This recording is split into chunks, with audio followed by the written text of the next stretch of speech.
Hello everyone and welcome. It's BlackShadow here, hope you're keeping fairly well. And today we're going to do something a little bit different. I am going to be having a look through all almost 9.5 actually, leaders that are coming up for Dune Imperium Uprising. Now, admittedly, I've been a little bit on the skittish side, wanting to talk about Uprising content because it hadn't really been revealed very much. Obviously, a lot of us were at the event over in Raleigh with Direwolf as well as Mr. Beast's team and had exclusive access to a lot of this early. But until sort of Direwolf started talking about it themselves, I didn't really want to get into much of the content. Well, on their YouTube channel, not only have they released a series of videos talking about all 9 leaders, but they've also now released the video covering the final match of the Raleigh tournament. So I feel fairly happy in talking about a lot more of the content, giving my thoughts about it, and that's what I want to do with this. I want to go through all the leaders. If you're not familiar with any of the leaders, we'll go for it, a general, very basic concept of what we're doing here. There's a nice compilation of the leaders available on a thread here on BGG, which I'll be using as well. But other than that, at the end of this, I'm also even going to try and come up with some kind of tier listing for this and trying to what my preliminary thoughts are for ranking the leaders. Now, this is not going to be based on very much science at all. It's more for me as a bit of a curious exercise to see what I think the leaders are going to be like going into it. And then, say, 6 months later, revisiting this and realizing just how absolutely wrong I surely was. But I think it'd be a fun exercise nonetheless. Now, what I'm also going to be doing is using a little bit of stuff from Direwolf's videos as well. We're going to be going through the 9 leaders in the order that they were covered on Direwolf's own channel, and referring to their stuff from time to time, be it their videos, design diaries, bits and pieces, when we go into the leaders a little bit more in depth. And we will be starting with my boy Paul, Muad'Dib, who has undergone some changes, we'll say, between the first and second films. So Muad'Dib is rated a 1-pip leader, so suggested that he's pretty easy, pretty simple to use, and I would argue on the face of it, he probably is, at least on the face of it. His signet ring is exactly the same as it used to be. Play the ring, draw a card. This is always good. Drawing cards in these sort of games is always decent, gets you through deck cycling, that sort of thing. I do think its value has perhaps changed a little bit, though, because there are a fair few spaces now on just the general board that let you get standard card draws. So we're going to be using this video here briefly. This is from Direwolf's YouTube channel. This is the coverage of the pre-release Invitational final table. Commentary for that was provided by Paul Denon and Justin Cohen, who I worked alongside with at the event as we organised and ran the actual competition itself. It was great fun to run with Justin. I think it worked really super well. I will say 2 things very quickly while we're here. A, I did throw my voice up for doing some kind of commentary for this, but it wasn't particularly feasible to do on the day. And B, I am aware that I have got some kind of shout out on the video. I haven't had a chance to watch the whole thing yet, but I am aware my name does come up. So appreciate it, Paul. But the reason I want to bring this up is we're using this for looking at the actual board itself. It's the best sort of clearest image I've got of showing it outside of a couple bits and pieces. So let's get a little zoom in of the board here. So you can kind of see everything that's kind of going on here. So you've got obviously your faction spaces, your cities, your council. Now the thing to note is just looking straight at the board is that there are a fair few ways to actually get card draw at the very start of the game. Arakeen still exists, but in the original game it was either go to Arakeen or go like Wealth Mentat or something like that to get card draw. But other than that, it was not really feasible to get anything, apart from maybe like some Hager base and selective breedings. This has been definitely changed in the base board, for the better, mind you. So I think people are a lot less prone to just getting like really awkward initial hand draws, though they do still occasionally happen. But from someone's very first move, you've got 3 spots where you can go for a card draw. Arakeen, Fremkit, the old steel suit space, and Accept Contracts. Now, how this pairs with, say, Paul's signet ring, I don't 100% know yet. It does mean that you can go to both Arakeen and Accept Contract and go for a double card draw round 1, which I do think is pretty decent. It's pretty high variance. You don't know obviously what you're going to draw, but it can give you a lot of buying power early. And the benefit that I think always prefers as well is letting people cycle their deck very quickly, so you're getting some of the cards that you're buying on the Imperium row round too. I think that's the real significant advantage of that. So it's good to see more draw of that. I do still think, though, that as the game goes on, that draw ability on its own probably starts to get weaker and weaker as you get other ways of being able to obtain that. It may not become so special anymore, but that remains to be seen. Now, the big thing for Muad'Dib has got to be his passive ability, Unpredictable Foe. Now, it's pretty simple on paper, once again. If you have a Sandworm or more in conflict on your when you do make your reveal turn, you get an Intrigue. Now, that's pretty good. It's pretty good for a variety of reasons. It means that it makes you, well, pretty unpredictable. It means that makes people kind of hesitant to get involved with you in combat because they never quite know what your strength's going to be. So trying to fight that when you have the very possibly just pull an intrigue that's like 2, 3, 4 swords or more can be pretty damn unpalatable. Obviously, this revolves around getting hold of sandworms, though, and this is where it's going to be a real crux, I think, for Muad'Dib. While he's straightforward, my concern for him, especially at a sort of a higher level, is that Muad'Dib is going to be perhaps a bit of a one-trick pony a lot of the time. I think just generally playing and people are just having some fun at your board game cafes, whatever else, Muad'Dib probably is actually going to do really good, especially if you use him correctly, because he really encompasses the idea of just rushing the Fremen. So round one, hitting Desert Tactics or Frem Kit, preferably Frem Kit you'd prefer, you want to keep hold of the water, and then round two, hitting the other Frem's spot, going Siege, getting Mega Hooked, and then just getting Sandworms in as soon as possible, because it's a real crux on Muad'Dib. Now, it's not to say it's not a good ability, it definitely is, and getting those intrigues in the hand, is very, very strong, and again, makes it very difficult to challenge effectively in combat.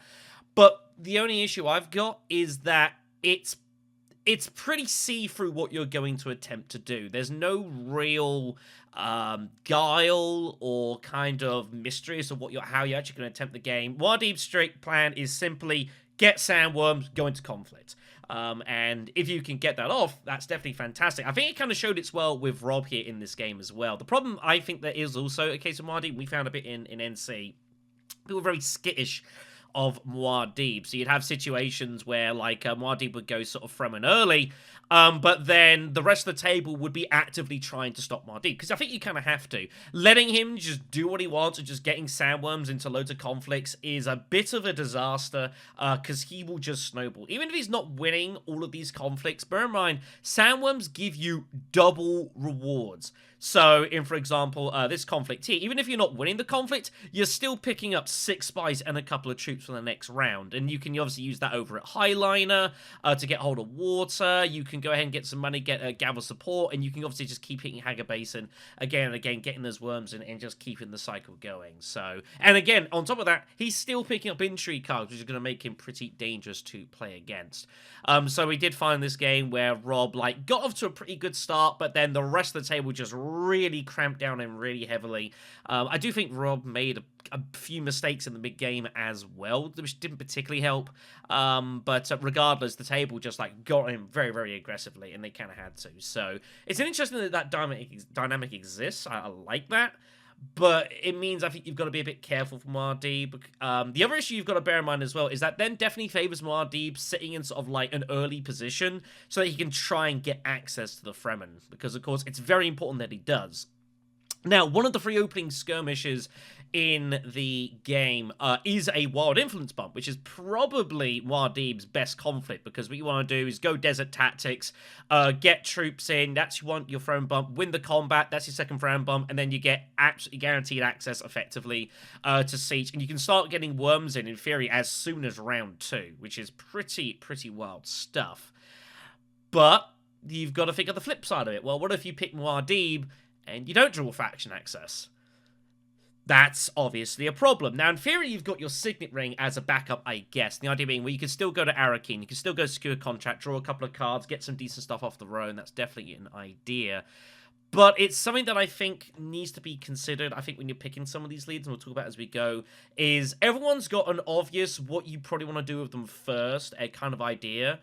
But if that's not available to you, or it's just not open to you for whatever, someone goes there first, or you just don't draw the correct access, you do need a backup plan. And I think Muad'Dib is someone where you might just be so focused on going on worms that you might maybe miss out on some bits and pieces here and there, and that could definitely cause some issues.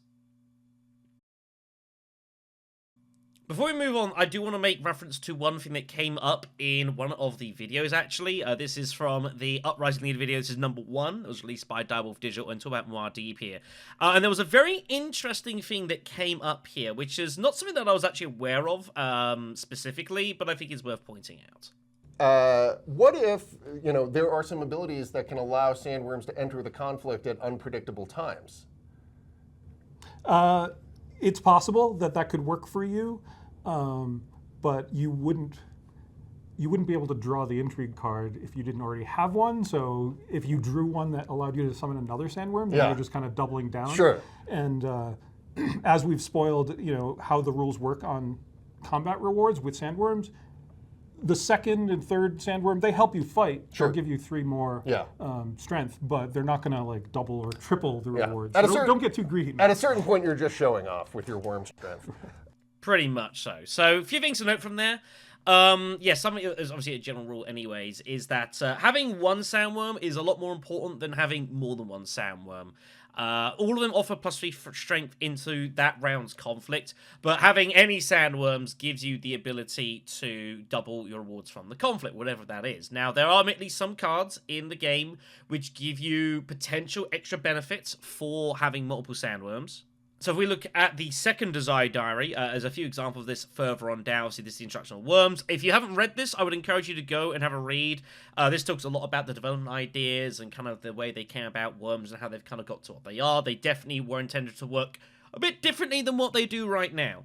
But there are some cards that do make some differences. Leadership, for example. So you get a card draw for each sandworm you have in conflict. So you can, in theory, send this after like a deep desert trip. You got 2 sandworms in. Well, now you can get 2 card draws instead of 1. It's pretty decent.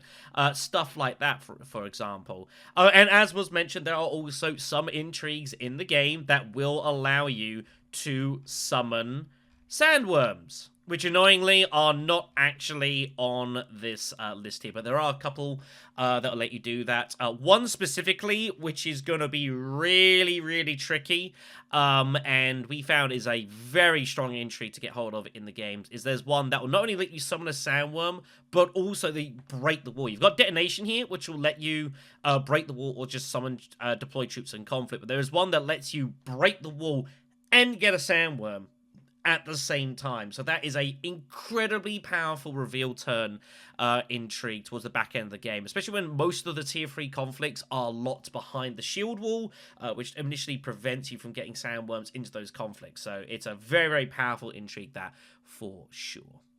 But on the whole, I do think Muad'Dib is, I think, going to be a lot of fun to use. I think he could potentially be very, very strong if you're against opponents that maybe don't get in your way. Like, if you just focus on just getting sandworms and mega hooks as soon as humanely possible as Muad'Dib, and no one really gets in your way, you could have a pretty successful game at your hands and have a lot of fun. But the flip side is that if the table realize that and actively try to stop you from doing that, Unpredictable Foe is a massive part of Muad'Dib's strategy. The one game I got to play as Muad'Dib, I didn't really get a chance to get the sandworms because I was still kind of learning the game at that point. And I don't think I got this off the single game, and it was pretty miserable. His Signet Ring is not good enough to compete, so you've gotta go all in on Unpredictable Foe here. So it's a big part of the game. If you do get him, definitely go for that. But if you're struggling to get those sandworms, you're being blocked, people aren't letting you get the Fremen access early, you're going to have to think of a way around it pretty damn quick. So next up on the list is going to be Emperor Shaddam himself. Now, this leader, it should be noted, is an optional leader for the game because it plays into the contracts mechanic for Uprising, which is something we will talk about over the course of this entry. This is why there's this little marking up here on the top left. It's referring that it's related to the contract. So if you're going to play a game without the contracts, which, to be fair, the manual does suggest that for your first game or two of Uprising, don't feel forced to have the contract. contracts in. They are modular, and they're pretty good to have in, but not necessary. If you're not using the contracts, don't use Shaddam, because it plays right into his passive ability. But let's talk about him in a bit more detail. So, Emperor of the Known Universe is Shaddam's ring, and it is possibly the best ring in the game. Not without its drawbacks, it should be noted. However, certainly on the face of it, very, very strong. You can, with your signet ring, either gain a Solari and a troop completely free of charge, nothing extra for it, or you can spend free Solari for a wild influence bump. This is incredibly strong and pretty decent value for, even if it was just like a set bump or a random bump, you still get to choose. So free Solari for that is definitely very, very strong. But the drawback is that when you use your ring, you can't deploy any units to the conflict for that turn.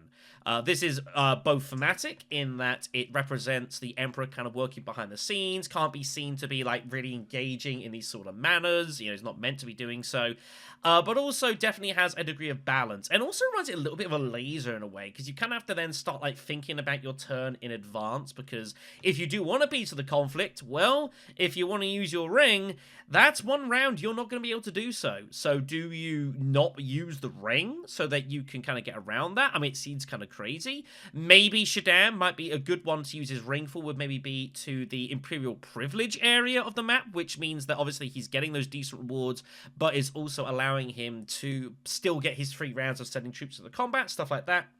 You definitely got to think ahead of what you're doing for Shaddam here. And what you'll see, obviously, over the course of the game is Shaddam will be using the beginning part of the ring early, and then later on transitioning to using the Solari for the wild bump. And you can always definitely get hold of that Solari.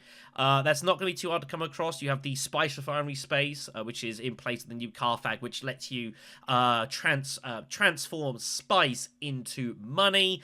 You can also, as well, there are just other ways of getting hold of cash as well, via completing contracts and stuff like that as well. Now, speaking of contracts, this is where we get into Sardaukar Commander. So again, this is very thematic. The Emperor is the sole controller of the Sardaukar, basically his personal bodyguard and his troops to use throughout the known universe. And that is reflected in the game here as well. So, at the start of the game, when Shaddam is taken, you set aside both of the Sardaukar contracts. There are only 2 of them in the game, and they are set aside from the main pile. They're not immediately given to Shaddam, but only he has the ability to acquire them. And again, this is where we're now going to get into the whole contracts mechanic. So contracts were the main feature for the 4th design diary, which I have already covered on this channel. You can look for the video for that as well. But this obviously talks about how they work. The very brief TLDR, if you don't know how contracts work, they are modularly a stack basically of 20 tiles, not too dissimilar to the Rise of X tech tiles.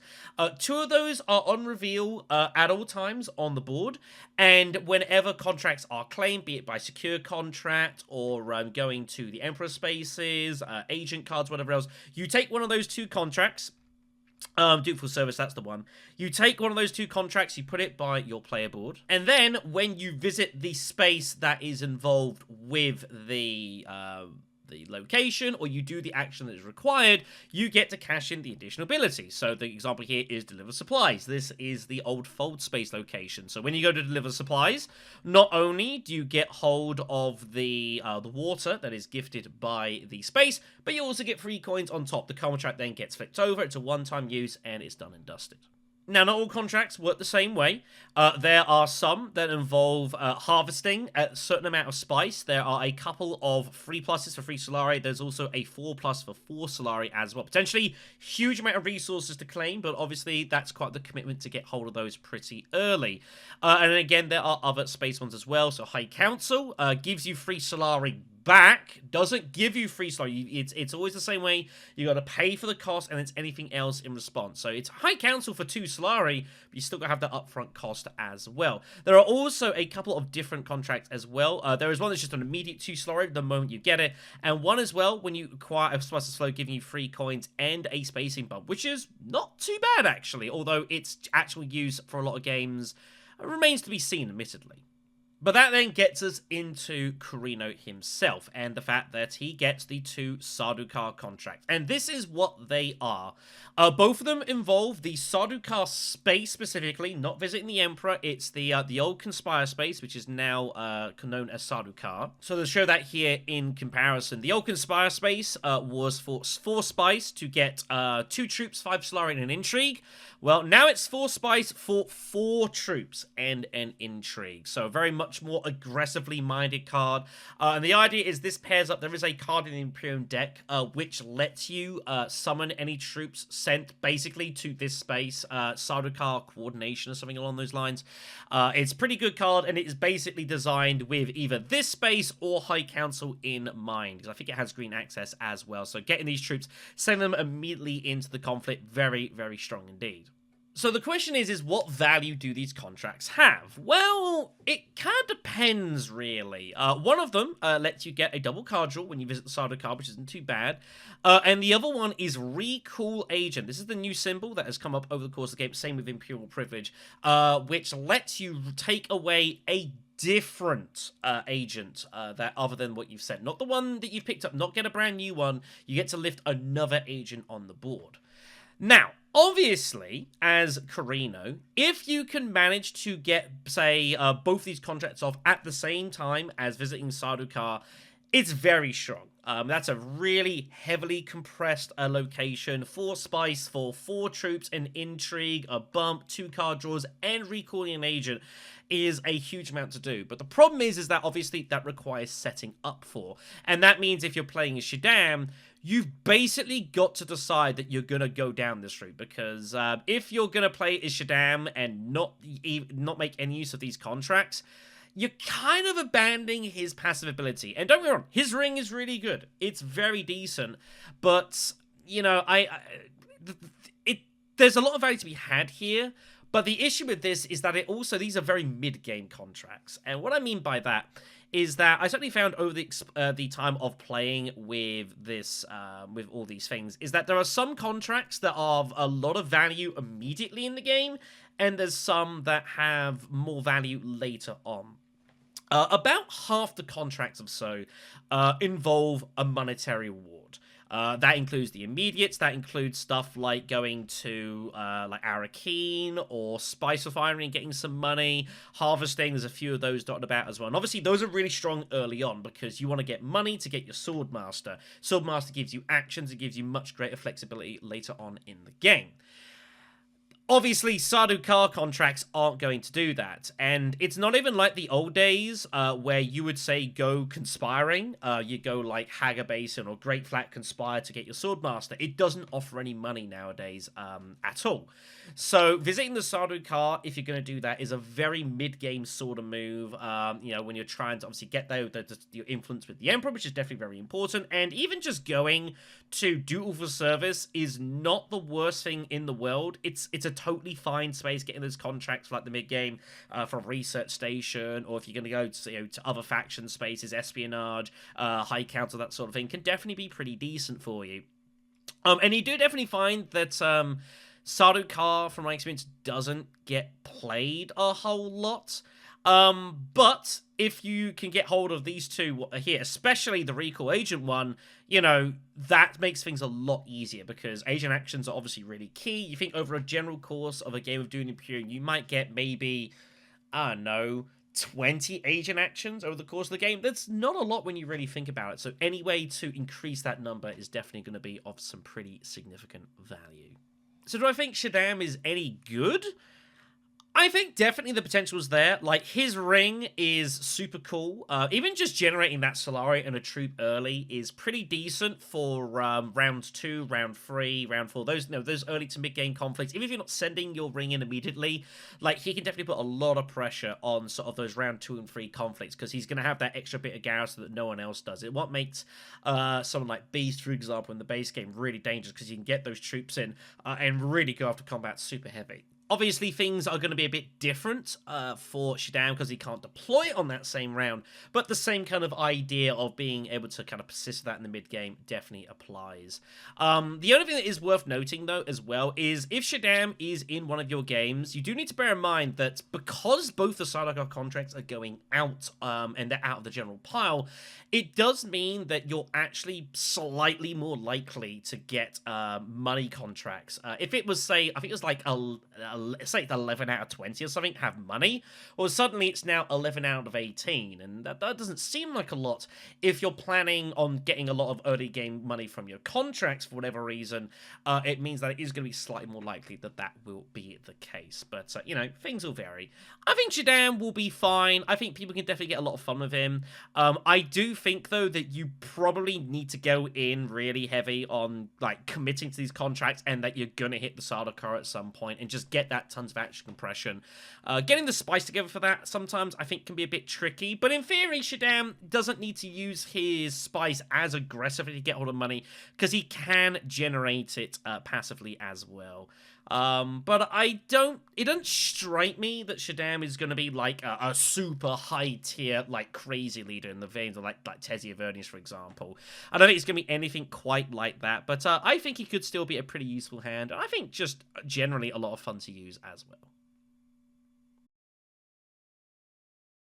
So next up is the one I've been looking forward to talk about, and that is Princess Irulan. This is the Emperor's daughter. Irulan was the leader that I played the most when I had the few opportunities I did to actually play Uprising at the NC event, and I gave Irulan a fair few spins. I really, really enjoyed her. I do think she is not the easiest leader to use in the game, and she's probably not the strongest as well either, but I think she has a lot of cool stuff, and my opinion is I think Paul Dennon's quite hard on her as well. I know Paul Dennon in some of the games he was playing there as well used Irulan, and did some serious damage to people as well. Irulan's passive, we're going to start off with, nice and straightforward. Whenever you reach 2 influence with the Emperor, you get an intrigue. You know, seems pretty simple, pretty straightforward. It doesn't look all that impressive, truthfully, but it is encouraging to make sure that you're hitting those factions, make sure you're getting that up. It should also be noted as well is that it's when you reach 2 influence. This is a repeatable effect, and people didn't realize that at first, but if you're playing as Irulan and you get to 2 influence and you drop your intrigue, be it via combat intrigues that maybe let you do that, there are some intrigues, well, like a new type of finesse. It's also built into the reveal of a card in the game as well. If you drop below, back down to 1 influence, for example, and then go back up to 2, you get another intrigue. This is a repeatable effect, and there is someone else in the game that does that for, I believe, the Fremen as well, and this is definitely very, very useful. However, then we get to Chronicler's Insight. And I think it's going to be easiest just to let Paul Denon and Matt Hudson talk about this one. There's this other ability, Chronicler's Insight, which seems to have a lot of flexibility to it. Yeah, and this is why she has 2 pips on her complexity guide there. Yeah, so when there are 1-cost cards in the Imperium row, it's really exciting because you can just grab one of those with your signet ring and put it directly into hand. And there are some good ones in Uprising. Yep, I do want to stress that. Acquiring 1 cost to your hand doesn't seem that particularly great. And I think that is slightly affected by the fact that 1-cost cards in Dune Imperium currently aren't particularly well regarded. There aren't very many of them, but a lot of them aren't particularly, you know, looked at very fondly. You've got your Sardaukar infantries, which are actually, I think, okay. But you generally need to be going like down artillery decks for stuff. You've got Scout, which is probably the worst card in the game. But there's a couple of other cool cards as well. Bounty Hunter, for example, is a 1-cost card that lets you get hold of infiltration into city and make some money at it while you're going there. You've also got the High Priority Travel card, which is a 1-coster as well, but allows you to optionally draw cards or deploy troops if you've got 2 influence of the Emperor, which aren't too bad. The scale of one cost cards in Uprising, I think, has definitely improved. I think that they are a lot more versatile for the value of getting hold of them. I forget the names of a few of them exactly, but there is one, for example, which has got Irulan all written all over her. It's a one coster that you can pick up. It's like Imperial Soldier, something like that, which only has like a Persuasion, a sword, or something reveal, and like some city access or something. But when you get to trash it, it lets you get an intrigue. One of Irulan's best cards in the entire game, and when you see that, if you're playing Irulan and that's in opening row, for the love of God, make sure you get hold of that. There's a couple other cards as well that are decent one costers. The one that kind of works very similar to Shaddam Mapes, that, well, with a throwing bond, mind you, it should be noted, but lets you, retreat or put in extra troops sort of thing into conflict. So there's some pretty decent stuff out there, and people shouldn't just look at one cost cards as just like, fodder and trash and filler and such, and why would I want to get that? I'm trying to get rid of my starter cards. They're a lot better in Uprising. But of course, that's only half the ability. But the other thing is, like, even if there aren't one cost cards out there, that second option there, trash a card from your hand, if it has a cost of 1 or more, you get 2 spice. You can just trash a starter card from your hand. Like, at base level, even if no ones ever show up, you can still do that on the first round of the game, second round of the game. Like, it's nice to get rid of a starter card before you even shuffle your deck. As good as drawing cards is in card games, destroying cards maybe even better, or at least more, visceral. So, indeed. So this is the big part for Irulan as well.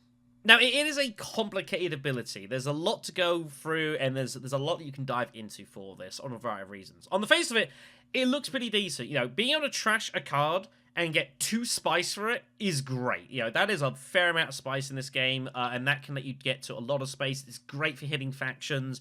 It's super for getting to pay for spaces like shipping, or things of sort of that nature. It's a really nice sort of feed. But there is opportunity cost as well. You're having to trash cards out of your hand. This isn't trashing from like play area or stuff that's in your discard. It's got to be from your hand, which means that you'll not be able to use it for any reveal effects, not being able to use it to buy better cards or give swords or anything like that.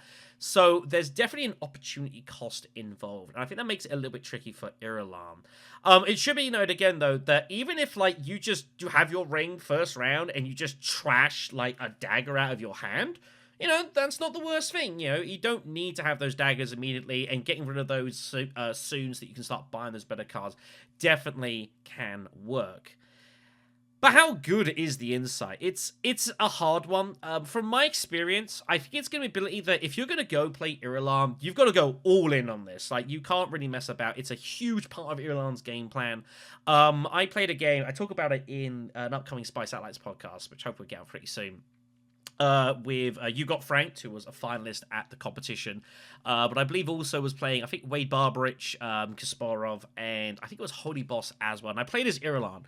One of the best games of Dune Imperium I've probably ever played, because they had all played the game a lot more than I'd had at that point. It was maybe like my 5th or 6th game that I'd played. I played as Irulan, and I think Irulan is someone that you can actually be deceptively flexible with how you play her, because, apart from, like, obviously making sure you get that Tune for the Emperor, which you want to be doing anyway, she's got no real particular fix on how you want to approach her, and you can be very reactive to the board and how it plays. It's not like Muad'Dib, where you've got to be getting those worms, or places like Fenrir we'll talk about later on, where you've got to be getting spies on cities, so you want to be hitting those a lot. Like Irulan, you can kind of take her however you see fit. She has no particular areas that really go into strengths particularly hard, so you can kind of be very flexible. Anyways, the point I'm trying to say is that I went really all in on this ring. And like getting that 2 spice is big. The sooner you can get that, the better as well.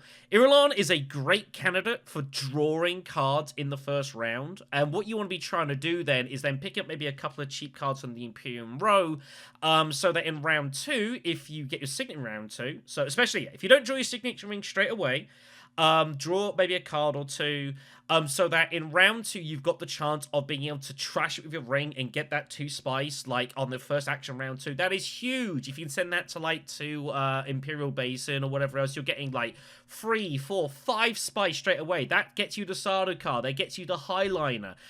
It gets you to all sorts of things that you wouldn't be able to do otherwise. It could be super, super cool for that.